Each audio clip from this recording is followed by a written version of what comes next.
بنتی ہے یہاں سے آپ نہ کو پڑھو بسم اللہ نہ شریعت کے مطابق آپ کی نیت ہو یار بس میں تو صرف دکھانے کے لیے کر رہا ہوں، وہ بھی اس میں بھی آپ کا شک آ جائے گا، قابل قبول نہیں ہوگی۔ تو اور اگر یہ آپ نے پہلے نظر مانگ لی کہ بھئی میں کسی مزار پہ جا کے کام کروں گا، اس کے بعد پھر یہ میری بکرا جا کے ذبح کروں گا، تو ادھر بکرے ذبح کرنے کی کوئی ضرورت نہیں ہے۔ کسی بھی آستانے پہ یا کسی مزار پہ آپ اللہ کے لیے نظر مانگو اور اللہ کے لیے ہی آپ اس کو ذبح کرو، تو وہ بالکل جائز ہے، آپ کھا سکتے ہیں۔ لیکن آپ کا اس میں تھوڑا بھی وہی شرک یہی تو ہے، شرکت کرنا کہ بھائی آپ نے اگر مزار پہ جا کے، کیا اللہ تعالیٰ تو ہر جگہ پہ دیکھ رہا ہے نا، تو ادھر کسی بھی جگہ پہ جا کے پلاٹ میں ذبح کر کے گوشت بانٹ لو تو وہ صحیح ہے کہ یا تم کو نہیں ہے ضروری ادھر بزرگ کی مزار پہ جا کے ذبح کرنا ہے۔ تو اگر آپ کی نیت، سب کی نیت یہی ہوتی ہے کہ ہم اللہ کے لیے ہی کر رہے ہیں، لیکن آدھی ہمارا صرف یہ ہوتا ہے کہ بھئی ہم تو نظر مانگ کے آئے تھے نا کہ یا یہ بزرگ ہمارا کام تو کر لے گا تو تمہاری مزار پہ آ کے ہم بکرا ذبح کریں گے۔ لفظوں کی پھیر گیر ہوتی ہے، یہی ہوتا ہے۔ بھئی طلاق کیا ہے؟ 4 لفظیں، توئے لام الف قاف۔ طلاق کسی نے بھی دے دی تو بیوی اس کے لیے حرام ہو گئی۔ لفظ کا ہے نا، طلاق دے رہا ہوں، دے دی تو ہو گئی۔ طلاق نہیں دیتا صرف لفظ ہے، نہیں دیتا تو بات ہی ختم۔ نکاح جو آج کل پڑھتے ہیں نا، کیا ہوتا ہے؟ صرف قبول کراتے ہیں، بھئی اتنے حق مہر میں اس کی بچی تمہیں قبول ہے، وہ کہے گا ہاں، بس وہ اس کے لیے حلال ہو گئی۔ تو لفظوں کی سارا چکر ہے، یہاں پہ بھی لفظوں کا چکر ہے۔ لوگ اس کو تھوڑا سا ایسے لیتے ہیں یار کوئی مسئلہ نہیں ہے، ادھر ذبح کیا، ادھر بزرگ کی جو ہے نا وہاں پہ جا کے ذبح کیا، ادھر جا کے کھانا کھایا تو اس نے ہمارا کام کرایا ہے نا۔ اصل مقصد تو اس کو دیکھنا ہے نا، اصل ہمارے ذہن میں یہی کہ بھئی اس نے ہمارا کام کرایا ہے، یہی تو شرک ہوا۔ پھر ادھر جا کے ذبح کیا تو یہ ڈبل ہو گیا۔ تو کام کس نے کیا؟ اللہ نے کیا۔ اللہ کے لیے آپ ذبح کرو، کہیں پہ بھی کر سکتے ہو، کوئی رکاوٹ نہیں ہے، جس کے لیے خود قرآن شریف میں کیا آیا ہے؟ فصلی لربک ونحر، جگہ نا آتا ہے نا جی سورت ننڈڑی آیتوں چاہیے تھا انہیں ہکڑی آیت ہے فصلی لربک ونحر، اللہ نے پنجے نبی کے تو چاہے بس اپنے رب ہی کے لیے نماز پڑھ اور ذبح کر۔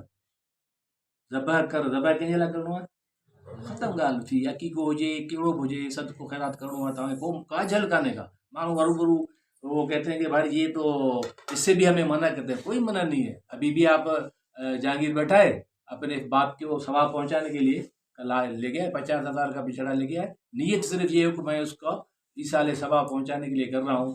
30ویں 40ویں 12ویں ورسی کا کوئی نیت نہ ہو، کسی بھی ٹائم پہ آ کے ایک بکرا ذبح کرے، بھلے 100 بکرے ذبح کرے، کوئی مشکل نہیں ہے، صرف لفظوں کی پھیر ہے۔ اگر یہ کہہ دے کہ یار میں 40واں کر رہا ہوں، اس پہ میں یہ کرتا ہوں، تو ساری بات بگڑ جائے گی۔ وہ ایسے بگڑ جائے گی جیسے دم یہاں پہ روح افزا کا پورا بھرا پڑا ہوا، کیا روح افزا کا، اس میں بستے بادام یہ وہ سب کچھ ڈال دیے، شکر تمہارے سامنے بن گیا پورا وی آئی پی دم۔ اب تھوک یا بلغم تو حلال ہے نا، حرام تھوڑی ہوا ہے۔ تھوک تو حلال ہے نا، حرام نہیں ہے، لیکن کوئی آپ سب کے سامنے اچھی خاصی حضور جیسی تھوک نکال کے اس میں ڈال دے، مجھے بتاؤ پیو گے؟ کوئی بھی نہیں پیے گا نا، کوئی بھی نہیں پیے گا۔ ہے بھی حلال اور تھوک بھی حلال ہے، صرف کرہت ہوگی یار یہ نہیں۔ لیکن اگر اسی میں ہم پیشاب کا ایک قطرہ ڈال دیں تو بالکل نہیں پیئیں گے کوئی، پیشاب کا ایک قطرہ ڈال دیں تو کوئی نہیں، سامنے ڈال دے، باقی بعد میں پتہ نہیں کیا لے کے آگے اس کا تو کوئی پتہ نہیں ہے، لیکن سامنے اگر کوئی بھی ایسی کوئی حرکت کرے گا تو کوئی نہیں پیے گا۔ تو یہی بات ہے کہ جو ہم جو ہے نا وہ صرف باتوں کی لفظوں میں ہم آ کے جو ہے نا وہ سارا اپنا عمل جو ہے نا اتنا خرچہ بھی کر رہے ہیں اور وہ ضائع کر دیتے ہیں۔ یہی ہمارا مقصد ہوتا ہے کہ بھائی آپ صرف اور صرف اللہ کے لیے کرو۔ 40ویں کا لفظ ڈال دیا، یہ نہ شریعت میں ہے نہ کہیں ہے، کہہ کے تک گئے ہیں بھائی اتنا تم خرچہ بھی کر رہے ہو، کوئی ورسی یا کیا کہتے ہیں اس کو چہل بنے 12واں یا 12 کریو 40 پر بھئی 4-5 سال گزری ہے نا، ہر سال 17 ورسی 18 ورسی 20ویں ورسی۔ ارے بابا ورسی کا اگر شریعت میں ہوتا تو نبی کریم صلی اللہ علیہ وسلم اما خدیجہ رضی اللہ تعالیٰ عنہ ان کی پہلی گھر والی موت ہوئی، 10 سال اس کے بعد زندہ رہے ہیں ہمیں نبی صلی اللہ علیہ وسلم، ایک دن بھی نہ ورسی کی 10 مرتبہ اس کا ٹائم آیا نا، کوئی کنسیپٹ نہیں ہے، کوئی حدیث نہیں ہے، کچھ بھی نہیں ہے، تو بابا ٹھیک ہے، آپ کو کوئی یہ فکس نہیں کرنا، ہم کہتے ہیں فکس نہیں کرو، آپ کسی بھی ٹائم اپنے باپ کے ماں کے لیے کوئی بھی کرو، ہم تو کہتے ہیں کہ آپ ایسا صدقہ کرو جو جاری رہے، وہ صرف اس لیے کہتے ہیں کہ جاری جو ہے نا، جو بھی جاری ہے، جیسے قرآن شریف لے لیا، کوئی بھی کسی کو گھر بنا کے دے دیا، ایسا جس کے پاس کچھ بھی نہیں ہے، تو وہ جب تک رہے گا تب تک ثواب ملتا رہے گا، ٹھیک ہے۔ یہ جو ہے نا دیگے پکا کے 40 دیگے تم پکاؤ، بھلے 20 لاکھ روپے خرچے کرو، ٹھیک ہے، نیت بھی صاف ہے، سب کچھ ہے، لیکن یہ صرف تھوڑے ٹائم کے لیے، 1 یا 2 گھنٹے کے لیے، وہ آئیں گے کھا کے چلے جائیں گے، ثواب مل جائے گا، لیکن بعد میں تو بند ہو جائے گا نا، کیونکہ وہ تو تھا ہی نہیں نا، چلنے والا تو تھا ہی نہیں۔ ایسے اگر آپ مدرسہ کھول دو تو جب تک مدرسہ چلتا رہے گا، 300 سال 400 سال 500 سال، ان کو جس کی بھی نیت آپ نے کی ہے، ماں کی یا والد کی، ثواب ملتا رہے گا۔ اس میں ثواب تھوڑے ٹائم کے لیے ہے، بس 1-2 گھنٹے میں، اس میں بھی اگر آپ نے نا وہ ریا کیا کہ بھائی M P A M N A اور اچھے جو لوگ آ رہے ہیں ان کے لیے یہ والا کھانا ہے، اور جو بیچارہ بکا جیسا آئے گا بیچارہ اس کے لیے جو ہے نا یہ ہلکا پھلکا بناتے ہیں باقاعدہ، وہ الگ دیگ بن رہی ہے، وہ الگ دیگ بن رہی ہے، یہ کون سی خیرات تم کر رہے ہو؟ خیرات تو سب کے لیے یکساں ہونی چاہیے نا، یہ تھوڑی کہ ہوا کہ بھائی ان کو تم، ہاں ٹھیک ہے شادی کی ہے دوسری بات ہے وہ الگ ہے، لیکن خیرات جو اللہ کے نام پہ کر رہے ہو، وہ فقیر ہوں امیر ہوں غریب ہوں ایم این اے صدر جو بھی ہے سب کے لیے ایک ہی رکھو تم ڈش، وہ آپ خود کی بات ہے، میں تھوڑی کہہ رہا ہوں، سب کا تجربہ ایسا ہے یا نہیں ہے؟ بالکل ہے۔ تو ذبح کس کے لیے ہوگا؟ صرف اللہ کے لیے ہوگا، جیسے قرآن شریف میں آیا فصلی لربک ونحر، اس پر اللہ کی لعنت ہو جو غیر اللہ کے لیے ذبح کرتا ہے، یہ صحیح مسلم کی حدیث ہے، 1978 صحیح مسلم کی حدیث ہے۔ کس نے فرمایا؟ نبی صلی اللہ علیہ وسلم نے فرمایا، اور نبی صلی اللہ علیہ وسلم جب تک بولتے نہیں ہے جب تک اللہ نہ اس کو کہے، تو کیا ہے؟ اس پر اللہ کی لعنت ہو جو غیر اللہ کے لیے ذبح کرتا ہے، اللہ کے علاوہ کسی کے لیے ذبح کر، بھئی یہ میں اس کے لیے ذبح کر رہا ہوں اور اس نے میرا کام کیا ہے، تو ایسے صرف کہنے سے یہ بالکل لعنت بھیجی ہے نبی صلی اللہ علیہ وسلم، وہ لعنت تو پڑتی رہے گی نا، تھوڑی دیر کے لیے تھوڑی ہوگی، وہ تو چلتی رہے گی قیامت تک۔ تو یہ ہو گیا کیا تبرک گھنٹوں ٹائم دی ہے ادگلا دی ہے کیا تقرب حاصل کرنے کے لیے قبروں کا طواف کرنا جائز ہے، یعنی کیا قرب حاصل کرنے کے لیے جو قبریں ہیں نا، آپ نے دیکھیں قبریں کی طواف آج کل ہو رہا ہے، تو جائز نہیں ہے، بالکل ناجائز ہے۔ طواف کس کا جائز ہے؟ صرف اور صرف ایک ہی چیز کا، نہ کسی اس مسجد کا، نہ کسی مسجد نبوی بھی، مسجد نبوی ہے نا مدینہ شریف میں، نبی کریم صلی اللہ علیہ وسلم کی مسجد ہے مسجد نبوی، لیکن اس کا بھی طواف جائز نہیں ہے، کسی بھی بزرگ کی مزار کا طواف جائز نہیں ہے، یہ تو مسجد ہے نا، یہ تو اللہ کا گھر ہے، لیکن اس کو بھی طواف ہم نہیں کرتے، ہم صرف ایک ہی چیز کو کریں گے جس کے لیے اللہ نے خود کہا ہے، وہ ہے کعبۃ اللہ شریف، مسجد حرام جس کو کہتے ہیں، کعبۃ اللہ جو ہے خود، اس کو ہی طواف کرنا ہے، تو کرے نہیں طواف کعبۃ اللہ جو 7 چکر لگانے ہیں، اگر 6 چکر تم نے لگا دیے تو وہ تمہارا پورا نہیں ہوا، 7 پورے کرنے ہیں۔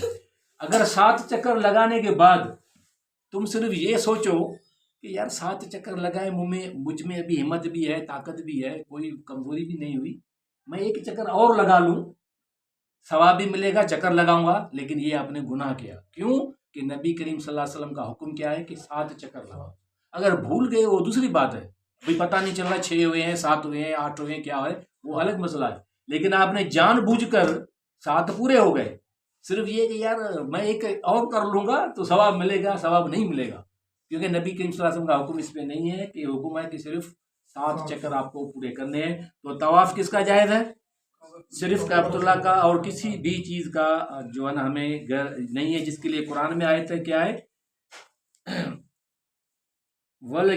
وَلْيَطَّوَّفُوا بِالْبَيْتِ الْعَتِيقِ، اور لوگ اس قدیم گھر مانا بیت اللہ کا طواف کرے، بس صرف اسی کا کرا، جو کیوں کہ اللہ کا حکم ہے، اور اللہ کے رسول صلی اللہ علیہ وسلم کا حکم ہے کہ بھئی اس کا کرو، اگر ہمیں حکم ہوتا نبی صلی اللہ علیہ وسلم کا اور اللہ کا کہ بھئی مسجد نبوی کا بھی کرنا ہے تو ہم کرتے، لیکن حکم نہیں ہے، نہیں کریں گے، اگر کوئی بھی کرے گا تو یہ گناہ گار ہوگا، کیونکہ ہمیں شریعت پہ چلنا، یہی تو بات ہے، شریعت پہ چلنا ہے، بات ختم۔ پھر لوگ کام خواہ وہ کہتے ہیں کہ بھئی یہ ہمیں جو ہے نا وہ یہی کرتے ہیں وہ کرتے ہیں. بہرحال عبداللہ بن عمر رضی اللہ بیان کرتے ہیں کہ میں نے رسول اللہ صلی اللہ علیہ وسلم کو یہی فرماتے ہوئے سنا، جس نے 7 چکر بیت اللہ کا طواف کیا، 7 چکر بس ختم کر، جس نے 7 چکر بیت اللہ کا طواف کیا اور اس کے بعد 2 رکعت نماز پڑھی، اتے ہی بنا برکت کا پڑھ بھی ہے عمرے جی ہے طواف جی، یہ عمل ایک غلام کو آزاد کرنے جتنا ثواب ہے. ایک غلام اج کل آزاد کرنے کو سولو ہے،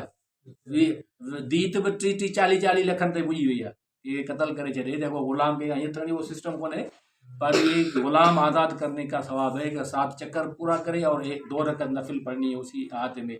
جو ہو کے آئے ہیں کمال ہو کے آئے ہیں تو یہ ہے کہ ہم کو طواف وہاں کرنا ہے، اور اس کے بعد یہ ثواب بھی پہلے میں نے کہا تھا کہ بھی ثواب کا جب تک اندازہ نہیں ہوگا تو بندے کو پھر مزہ نہیں آتا. تو ثواب بھی اللہ جل جلالہ نے بتا دیا کہ یہ ہے. اب اگلے درس میں جادو والی بات جو آئی، جادو کی شرعی حیثیت ہے، اس کے بعد دوسری باتیں انشاءاللہ وہ اگلے درس میں کریں گے. تو آج کا ہمارا تقریباً یہ 2-3 باتیں جو ہوئی آپ کے ذہن میں انشاءاللہ بیٹھ گئی ہوں گی کہ بھئی جب بھی آپ کو نظر مانگنی ہے تو اللہ سے مانگنی ہے.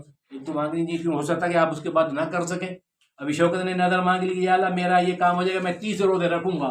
اب بھی 30 روزے رکھنے پڑیں گے، نہیں رکھے گا تو بھئی تم نے تو نظر مانگی ہے نا اللہ سے.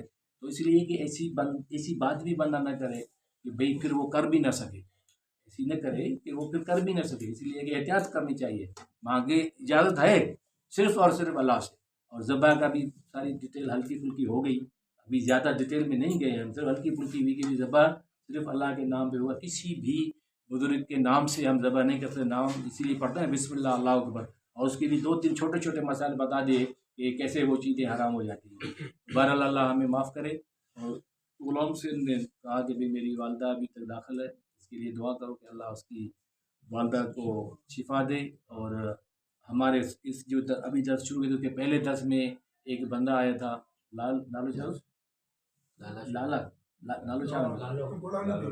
ہاں غلام نبی لالا، ہمارے جو پہلے درس میں پورا وہ بیٹھا تھا 2 گھنٹے.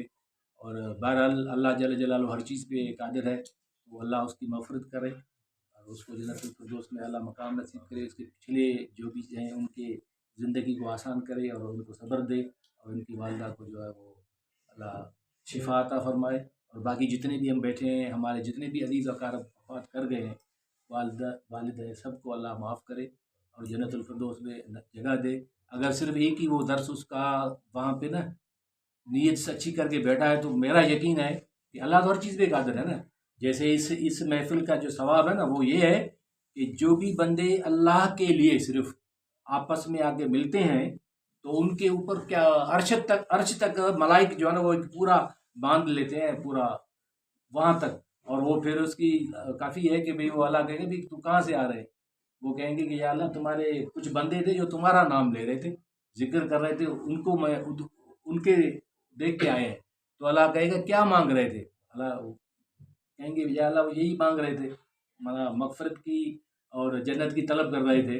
تو انہوں نے کہا وہ مجھے تو دیکھا نہیں ہے. اللہ وہ کہیں گے اگر دیکھ لیں تو وہ کہتے ہیں فرض یا اللہ اگر تجھے دیکھ لیں تو وہ یہ تو مسلسل تمہاری ہی عبادت میں اور تمہارے ہی اس کام میں لگے رہے. پھر وہ کہیں گے کہ یا اللہ ایک تو بندہ ایسے ہی آیا تھا، سارا درس یا یہ سارا ذکر ختم ہونے والا تھا، آخر میں ایسے ہی بس بیٹھنے آیا تھا، اس کا کیا کرے؟ اللہ کہے گا یا یہ محفل ہے ہی ایسی جس میں میرا قرآن اور میرے نبی صلی اللہ علیہ وسلم کا ذکر ہوا ہے، کسی بھی حساب سے آیا ہے آخر میں بیٹھا ہے تو وہ بھی اس کو بھی بخش دو. بہرحال بہت بڑی اس کی ہے. تو اللہ اس کے لیے ہم کہہ رہے ہیں عالموں کے لیے جو ہمارے درس میں بیٹھا تھا تو یہی درس ہمارا اس کے لیے یہ ثواب کا سبب بنے اور اس کو ذریعے نجات دلائے. آمین. اللہم صلی وسلم علی سیدنا و نبینا محمد و آلہ وصحبہ وسلم. علیہ السلام دادی جو کھڑی جی کھڑی بولا جاما گھر ونجے